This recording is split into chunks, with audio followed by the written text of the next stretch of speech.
Hello, जय हिंद मेरे प्यारे बच्चों। अगर आप भी बिहार बोर्ड क्लास 12th में पढ़ते हैं तो इस मोस्ट वीवीआई वाले ऑब्जेक्टिव क्वेश्चन को बिल्कुल ही स्किप मत करना, ठीक है। क्योंकि इस वीडियो में आज हम लेकर आए हैं 30 मोस्ट वीवीआई ऑब्जेक्टिव क्वेश्चन, वो भी एकदम बेहतरीन तरीके से, जो आपके बोर्ड एग्जाम में बिल्कुल ही एकदम लड़ने वाला है। तो आप लोग वीडियो को पूरा देखिए और लास्ट तक देखिए, ठीक है। और आप लोग लास्ट में कॉमेंट करके बताइएगा कि आप लोग को पहले से कितना पता था।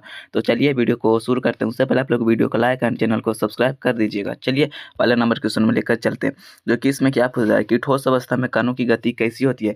तो ठोस अवस्था में कणों की गति कैसी होती है, तो वह निश्चित स्थान पर कंपन होती है। क्या निश्चित स्थान पर कंपन होती है। तो इसीलिए आपका ऑप्शन नंबर सी यहाँ पर राइट आंसर हो जाएगा, ठीक है। चलिए दूसरे नंबर क्वेश्चन को देखते हैं, जो कि इसमें क्या पूछा जा रहा है कि क्रिस्टलीय ठोस का उदाहरण कौन सा होता है। तो क्रिस्टलीय ठोस का उदाहरण निम्न में से कौन सा है, तो वह नमक होता है। क्या NaCl है यहाँ पर। तो आपका ऑप्शन नंबर सी यहाँ पर राइट आंसर हो जाएगा। चलिए तीसरे नंबर क्वेश्चन में चलते हैं, जो कि इसमें क्या पूछा है कि अमोर्फ ठोस का उदाहरण क्या है। तो अमोर्फ ठोस का यहाँ पर उदाहरण हो जाएगा यहाँ पर आपका राइट आंसर डी, जो कि कांच, ठीक है। तो आपका ऑप्शन नंबर डी यहाँ पर राइट आंसर हो जाएगा। चलिए चौथा नंबर क्वेश्चन में चलते हैं, जो कि इसमें क्या पूछा जा रहा है कि क्रिस्टल ठोस में कणों की व्यवस्था कैसी होती है। तो क्रिस्टल ठोस में कणों की व्यवस्था कैसी होती है, वो पूर्णतः नियमित होती है। कैसी, वह पूर्णतः नियमित होती है। तो इसीलिए आपका ऑप्शन नंबर सी यहाँ पर राइट आंसर हो जाएगा। चलिए पांचवा नंबर क्वेश्चन में चलते हैं, जो कि इसमें क्या पूछा है कि ठोस अवस्था में रिक्त स्थान होता है। तो ठोस अवस्था में रिक्त स्थान नग्न होता है। क्या नग्न है। तो आपका ऑप्शन नंबर सी यहाँ पर राइट आंसर हो जाएगा। चलिए 6 नंबर क्वेश्चन में चलते हैं, जो कि इसमें क्या पूछा है कि कौन सा ठोस अनिसोट्रॉपिक होता है। तो निम्न में से कौन सा ठोस अनिसोट्रॉपिक होता है। तो आपका ऑप्शन नंबर 20 यहाँ पर करेक्ट आंसर हो जाएगा, क्योंकि क्रिस्टलीय में ही क्या होता है, अनिसोट्रॉपिक होता है। तो आपका ऑप्शन नंबर 20 यहाँ पर करेक्ट आंसर हो जाएगा। चलिए पूछा जा रहा है कि अमोर्फ ठोस का दूसरा नाम क्या होता है। तो अमोर्फ ठोस का दूसरा नाम होता है सुपर कूल्ड द्रव। क्या, सुपर कूल्ड द्रव। तो आपका ऑप्शन नंबर 20 यहाँ पर राइट आंसर हो जाएगा। चलिए 8वां नंबर क्वेश्चन में चलते हैं, जो कि इसमें क्या पूछा जा रहा है कि यूनिट सेल क्या है। यूनिट सेल कहने का मतलब होता है इकाई सेल। तो इकाई सेल क्या है। तो इकाई सेल आपका हो जाता है सबसे छोटा दोहराने वाला भाग, जो सबसे छोटा दोहराने वाला भाग। तो आपका ऑप्शन नंबर 20 यहाँ पर करेक्ट आंसर होता है। और इकाई सेल को पुनः बार बार वृद्धि करने पर क्या आकाशीय जाला का निर्माण होता है, ठीक है। चलिए 9 नंबर क्वेश्चन में चलते हैं, जो कि इसमें क्या पूछा जाता है कि क्रिस्टल जालक में को कितने आयामों में दर्शाता है। तो वह कितने आयामों में दर्शाता है। तो वह 3 आयामों में दर्शाता है। क्या, 3 आयामों में। पहला हो गया SCC, दूसरा हो गया BCCC और तीसरा क्या हो गया FCC, ठीक है। ये सब सभी आप लोग याद रखिएगा। चलिए 10 नंबर क्वेश्चन में चलते हैं, जो कि इसमें क्या पूछा जा रहा है कि सरल घन में परमाणुओं की संख्या कितनी है, कितना होता है। मतलब SCC, क्या SCC। तो सरल में क्या होता है, तो वह परमाणु संख्या 1 होती है, लेकिन समन्वय संख्या यहाँ पर 6 हो जाएगा, ठीक है। तो आपको ऑप्शन नंबर ए यहाँ पर करेक्ट आंसर हो जाएगा। चलिए 11 नंबर क्वेश्चन में चलते हैं, जो कि इसमें क्या पूछा जा रहा है कि BCC संरचना में परमाणुओं की संख्या कितनी होती है। तो BCC में परमाणुओं की संख्या यहाँ पर 2 होती है। और FCC में कितनी होती है। तो FCC में यहाँ पर 4 हो जाता है। क्या, FCC में 4 और BCC में 2 हो जाएगा, ठीक है। तो आपको ऑप्शन नंबर 20 यहाँ पर करेक्ट आंसर हो जाएगा। और BCC की समन्वय संख्या कितना, 8 होता है, ठीक है। समन्वय संख्या 8 होता है। चलिए 12 नंबर क्वेश्चन में चलते हैं, जो कि इसमें क्या पूछा जा रहा है कि FCC की परमाणुओं की संख्या कितनी होती है। तो FCC की परमाणुओं की संख्या 4 होती है। तो आपका ऑप्शन नंबर सी यहाँ पर करेक्ट आंसर हो जाएगा। और इसकी समन्वय संख्या 12 होता है, ठीक है। आप लोग अच्छी तरह से याद रखिएगा।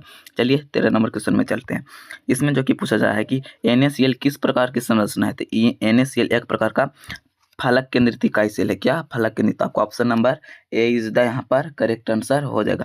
फलक केंद्रित मतलब FCC, ठीक है। तो आपको ऑप्शन नंबर ए यहाँ पर करेक्ट आंसर हो जाएगा। चलिए 14 नंबर क्वेश्चन में चलते हैं, जो कि इसमें क्या पूछा जा रहा है कि ठोस की कठोरता किस पर निर्भर करती है।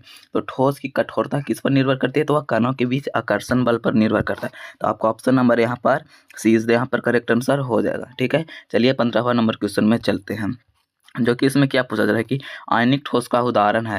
तो एकदम मोस्ट VVI ऑब्जेक्टिव क्वेश्चन है, तो इसे बिल्कुल ही मिस मत करना, ठीक है। तो कि पूछा जा रहा है कि आयनिक ठोस का उदाहरण क्या होता है। तो वह NaCl मतलब नमक भी हो जाता है, ठीक है। तो आपका ऑप्शन नंबर क्या यहाँ पर 20 यहाँ पर आपका करेक्ट आंसर हो जाएगा, ठीक है। चलिए 16 नंबर क्वेश्चन में, जो कि इसमें क्या पूछा जा रहा है कि सहसंयोजक ठोस का उदाहरण क्या होता है। तो सहसंयोजक ठोस का उदाहरण हो जाता है हीरा, क्या हीरा के साथ साथ ग्रेफाइट भी होता है, ग्रेफाइट कोरंडम वगैरह भी हो जाता है, ठीक है। तो आपको ऑप्शन नंबर यहाँ पर सी इज यहाँ पर करेक्ट आंसर हो जाएगा। चलिए 17वां नंबर क्वेश्चन में चलते हैं, क्योंकि इसमें क्या पूछा जा रहा है कि धात्विक ठोस में चालकता का कारण क्या होता है। तो धात्विक ठोस में चालकता का कारण मुक्त इलेक्ट्रॉन होता है, क्या, मुक्त इलेक्ट्रॉन। तो आपका ऑप्शन नंबर सी इज यहाँ पर करेक्ट आंसर हो जाएगा, ठीक है, ऑप्शन नंबर सी। चलिए 18 नंबर क्वेश्चन में चलते हैं, जो कि इसमें क्या पूछा जा रहा है कि ग्रेफाइट किस प्रकार का ठोस है। तो ग्रेफाइट एक प्रकार का सहसंयोजक ठोस है, क्या, सहसंयोजक ठोस है। और हीरा भी होता है सहसंयोजक ठोस, क्या, हीरा भी एक प्रकार का सहसंयोजक ठोस होता है। चलिए 19 नंबर क्वेश्चन में चलते हैं, इसमें जो कि पूछा जा रहा है कि पैकिंग क्षमता सबसे अधिक होती है, पैकिंग दमछा को ही क्या बोलते हैं, पैकिंग प्रगुणता या संकुलन क्षमता। तो संकुलन क्षमता सबसे अधिक किसमें होती है, तो एफसीसी में, वही कितना 74%, ठीक है। और सबसे कम होता है एससीसी में, कितना 52%, ठीक है।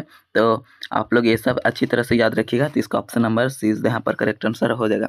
चलिए 20 नंबर क्वेश्चन में चलते हैं, जो कि इसमें क्या पूछा जा रहा है कि सबसे कम पैकिंग दमछा वाला होता है, तो वह सिंपल क्यूबिक मतलब एससीसी को ही सिंपल क्यूबिक मतलब सरल इकाई सेल कहते हैं, ठीक है, सरल इकाई सेल कहते हैं। तो आपका ऑप्शन नंबर सी यहाँ पर करेक्ट आंसर हो जाएगा। चलिए 21 नंबर क्वेश्चन में चलते हैं, जो कि इसमें क्या पूछा जाए कि ठोस की निश्चित आकृति होती है, क्यों। तो ठोस का निश्चित आकृति होने का मुख्य कारण क्या है, तो वह आकर्षण बल या प्रबल होता है, ठीक है। तो आपको ऑप्शन नंबर 20 यहाँ पर करेक्ट आंसर हो जाएगा। चलिए 22 नंबर क्वेश्चन में चलते हैं, जो कि इसमें क्या पूछा जा रहा है कि क्रिस्टलीय ठोस का गलनांक होता है। तो क्रिस्टलीय ठोस का गलनांक कैसा होता है, तो वह निश्चित होता है, क्रिस्टलीय ठोस का गलनांक निश्चित होता है और अक्रिस्टलीय ठोस का गलनांक अनिश्चित होता है। तो ऑप्शन नंबर यहाँ पर सी यहाँ पर आपका करेक्ट आंसर हो जाएगा। चलिए 23 नंबर क्वेश्चन में चलते हैं, जो कि इसमें क्या पूछा जा रहा है कि अमोर्फ ठोस का गलनांक होता है। तो अमोर्फ ठोस का गलनांक अनिश्चित होता है, ठीक है। चलिए तो आपका ऑप्शन नंबर 20 यहाँ पर आपका करेक्ट आंसर हो जाएगा। चलिए 24 नंबर क्वेश्चन में चलते हैं। अगर आपने अभी तक वीडियो को लाइक नहीं किए थे, वीडियो को लाइक एंड चैनल को सब्सक्राइब कर लीजिए। इसमें क्या पूछा जा रहा है कि इसमें पूछा जाए कि यूनिट सेल का धार की लंबाई को क्या कहते हैं। तो यूनिट सेल के धार की लंबाई को पैरामीटर कहते हैं, क्या, पैरामीटर कहते हैं। तो आपका ऑप्शन नंबर यहाँ पर डी इज द आपका करेक्ट आंसर हो जाएगा। चलिए 25 नंबर क्वेश्चन में चलते हैं, जो कि इसमें क्या पूछा जा रहा है कि क्रिस्टलीय ठोसों में भौतिक गुण होता है। तो क्रिस्टलीय ठोसों में भौतिक गुण क्या होता है, तो वह दिशानुसार बदलते रहता है, क्या, दिशानुसार बदलते हैं। तो आपको ऑप्शन नंबर यहाँ पर B is the right answer हो जाएगा। चलिए 26 नंबर क्वेश्चन में चलते हैं, जो कि इसमें क्या पूछा जा रहा है कि ठोस का संपीड़न होना, मतलब 26 का ऑप्शन नंबर क्या कितना सी इज द राइट आंसर हो जाएगा, मतलब नगण्य होता है ठोस का संपीड़न। तो आपको ऑप्शन नंबर यहाँ पर सी इज द करेक्ट आंसर हो जाएगा। चलिए 27 नंबर क्वेश्चन में चलते हैं, जो कि इसमें क्या पूछा जा रहा है कि बर्फ किस प्रकार का ठोस है। तो बर्फ एक प्रकार का कौन सा ठोस है, तो वह आणविक ठोस है। और बर्फ के साथ साथ आप लोग अच्छी तरह से याद रखिएगा, आयोडीन, क्या, आयोडीन, सल्फर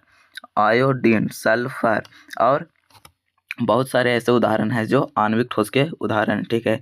चलिए 28 नंबर क्वेश्चन में चलते हैं, क्योंकि इसमें क्या पूछा जा रहा है कि क्रिस्टल दोष का उदाहरण क्या है। तो क्रिस्टल दोष का उदाहरण यहाँ पर हो जाएगा रिक्ति, क्या, आपको ऑप्शन नंबर 20 यहाँ पर करेक्ट आंसर हो जाएगा। चलिए 29 नंबर क्वेश्चन में चलते हैं, जो कि इसमें क्या पूछा जा रहा है कि स्टोइकियोमेट्रिक दोष पाया जाता है। तो किस में पाया जाता है, तो ऑप्शन नंबर बी, मतलब वह आयनिक ठोस में पाया जाता है। तो आपका ऑप्शन नंबर 20 यहाँ पर करेक्ट आंसर हो जाएगा।